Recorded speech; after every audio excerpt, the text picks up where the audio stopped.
Apa itu metabolisme? Metabolisme merupakan serangkaian peristiwa reaksi-reaksi kimia yang berlangsung dalam sel makhluk hidup, yang dapat diubah menjadi energi untuk kelangsungan hidup. Energi kecepatan proses metabolisme ini akan dipengaruhi oleh enzim sebagai biokatalisator. Enzim merupakan senyawa kimia atau protein khusus yang mempercepat reaksi kimia di dalam tubuh dengan cara menurunkan energi aktivitas. Kita dapat memperhatikan grafik berikut.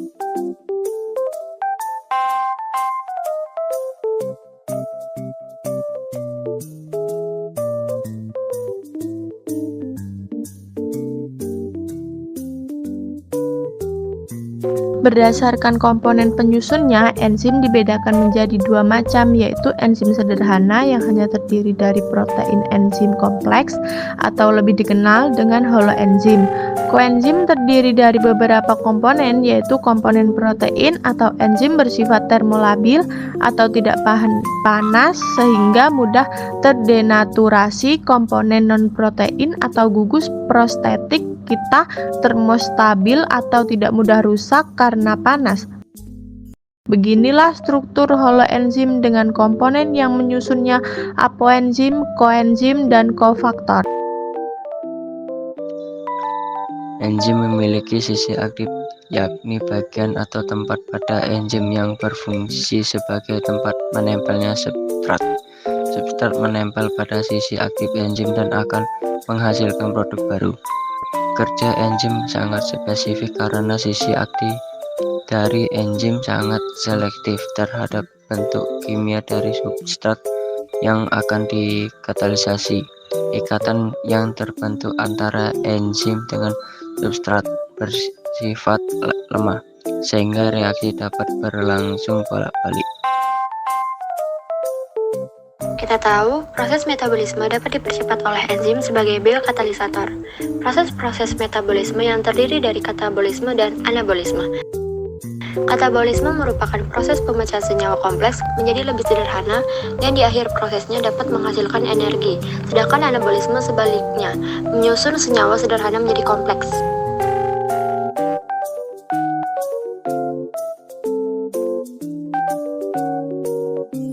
Katabolisme yaitu proses penguraian senyawa kompleks menjadi senyawa sederhana.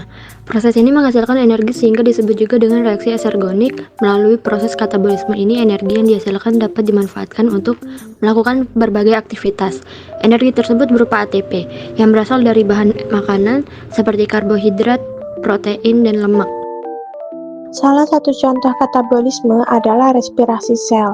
Respirasi sel menggunakan molekul organik dari makanan seperti gula dan oksigen untuk menghasilkan energi yang disimpan dalam molekul ATP, karbon dioksida, dan air.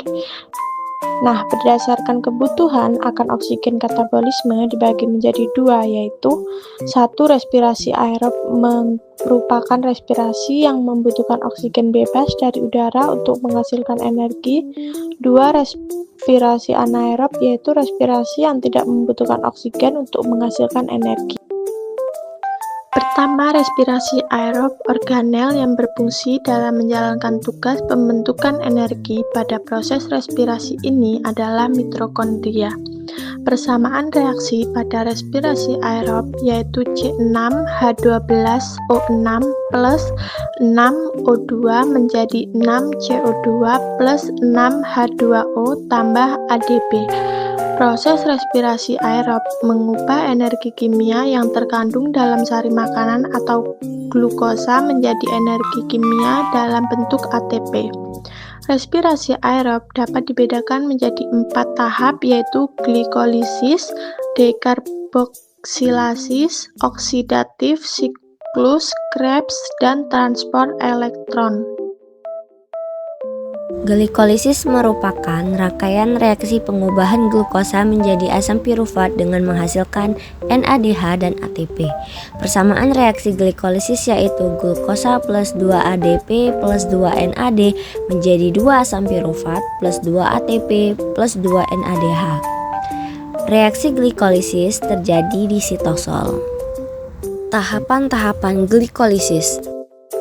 Glikolisis diawali dengan fosforilasi glukosa atau 6 atom C membentuk glukosa 6-fosfat.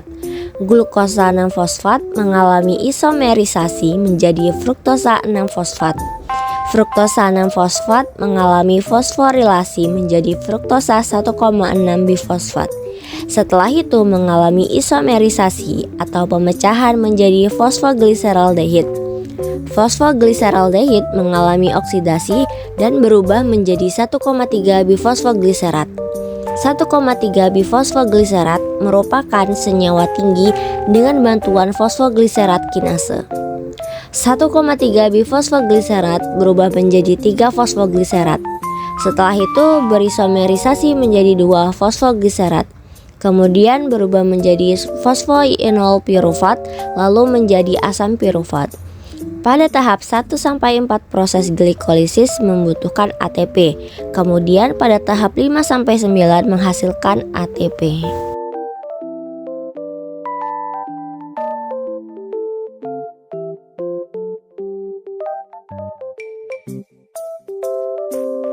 Dekarboksilasi oksidatif berlangsung dalam matriks mitokondria untuk eukariotik, sedangkan pada sel prokariotik terjadi di sitosol atau cairan sitoplasma sel.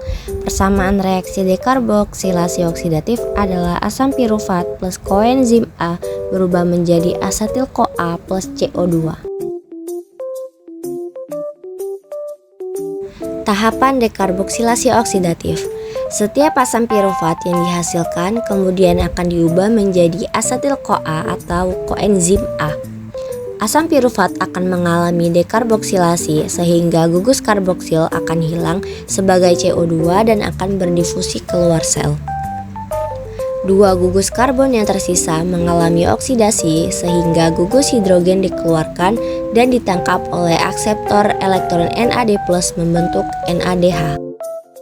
Asam pirufat diubah menjadi asetil-CoA dengan menghasilkan NADH dan melepaskan CO2. Siklus Krebs berlangsung di dalam matriks mitokondria pada kelompok eukariotik, sedangkan pada kelompok prokariotik berlangsung di dalam sitoplasma. Dari reaksi siklus Krebs dihasilkan 4 CO2 plus 2 ATP plus 6 NADH plus 2 FADH 2 kali. Tahapannya adalah: pertama, proses pembentukan sitrat terjadi penggabungan molekul asetil CoA dengan oksalasetat yang membentuk sitrat, dibantu oleh enzim sitrat sintase. Sitrat yang dihasilkan dari proses sebelumnya diubah menjadi isositrat dengan bantuan enzim akotinase yang mengandung Fe2+. Terjadi proses dekarbosilasi perombakan pertama kali. Isositrat yang telah terbentuk dioksidasi menjadi oksalasuksinat yang terikat oleh enzim isositrat dihidrogenase. Pada tahap ini juga isositrat diubah menjadi alpha ketoglutarat oleh enzim yang sama dan dibantu NADH.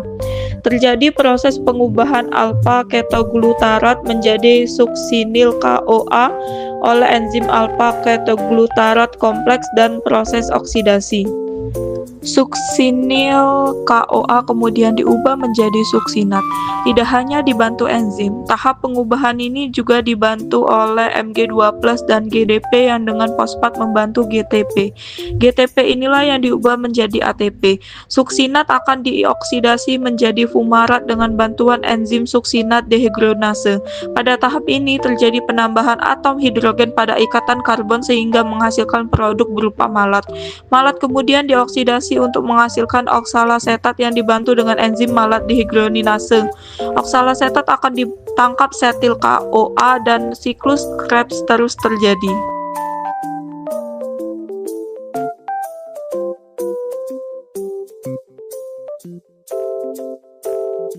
Transport Transport elektron merupakan serangkaian peristiwa pemindahan elektron dan ion hidrogen. Transport elektron berfungsi mengoksidasi NADH dan FADH2 menjadi ATP. Setiap hasil reaksi dari tahapan sebelumnya akan dikonversi menjadi ATP pada transport elektron. 1 NADH sama dengan 3 ATP dan 1 FADH2 sama dengan 2 ATP. Terdapat perbedaan antara jumlah ATP yang dihasilkan oleh organisme eukariotik dan prokariotik. Pada organisme eukariotik, oksidasi NADH dan FADH terjadi dalam membran mitokondria. Namun, NADH hasil glikolisis dibentuk dalam sitosol. Akibatnya, NADH tersebut harus dimasukkan ke dalam mitokondria. Pemindahan 2 NADH hasil glikolisis tersebut memerlukan 2 ATP. Dengan demikian, jumlah total ATP yang dihasilkan sebanyak 36. Organisme prokariotik tidak memiliki mitokondria, sehingga tidak terjadi pengurangan ATP untuk pemindahan NADH ke dalam mitokondria. Jumlah total ATP yang dihasilkan mikroorganisme prokariotik sebanyak 38. Respirasi anaerob disebut juga reaksi fermentasi, yaitu proses penguraian karbohidrat menjadi senyawa lain tanpa bantuan oksigen. Fermentasi ada dua, yaitu fermentasi asam laktat terjadi pada sel-sel otot dan bakteri Lactobacillus sp, sedangkan fermentasi alkohol terjadi pada kamir atau ragi. Fermentasi asam laktat adalah fermentasi glukosa yang menghasilkan asam laktat. Fermentasi asam laktat dimulai dengan glikolisis yang menghasilkan asam prufat, kemudian berlanjut dengan perubahan asam prufat menjadi asam laktat. Pada fermentasi asam laktat, asam prufat bereaksi secara langsung dengan NADH membentuk asam laktat. Hasil akhir 2 asam laktat ditambah 2 ATP ditambah NADH. Pada fermentasi alkohol, asam prifat diubah menjadi etanol atau etil alkohol. Tahapan ini terjadi melalui 2 langkah reaksi, yaitu pembebasan CO2 dari asam prifat yang kemudian diubah menjadi asetildehid. Reaksi reduksi asetildehid oleh NADH berubah menjadi etanol. NADH yang terbentuk akan digunakan untuk glikolisis. Hasil akhir reaksi ini adalah 2 etanol ditambah 2 ATP ditambah 2 CO2. Inilah perbedaan antara fermentasi asam laktat dengan fermentasi alkohol.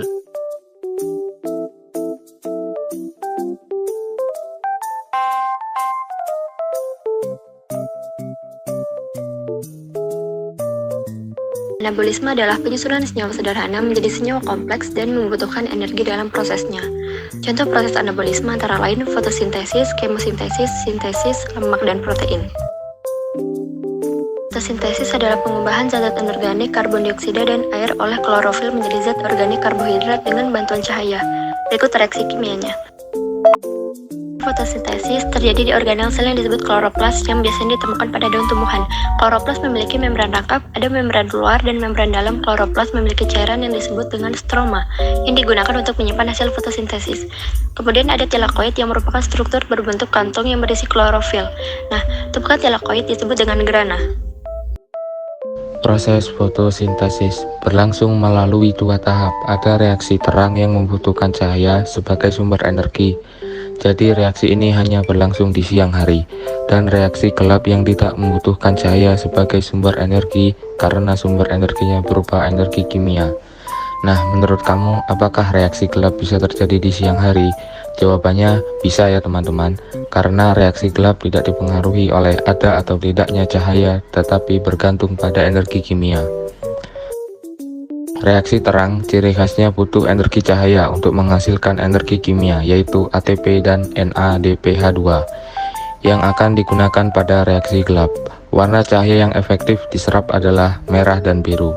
terjadi di membran tilakoid yang di dalamnya terdapat fotosistem yang tersusun dari pigmen-pigmen seperti klorofil A, klorofil B, dan karotenoid.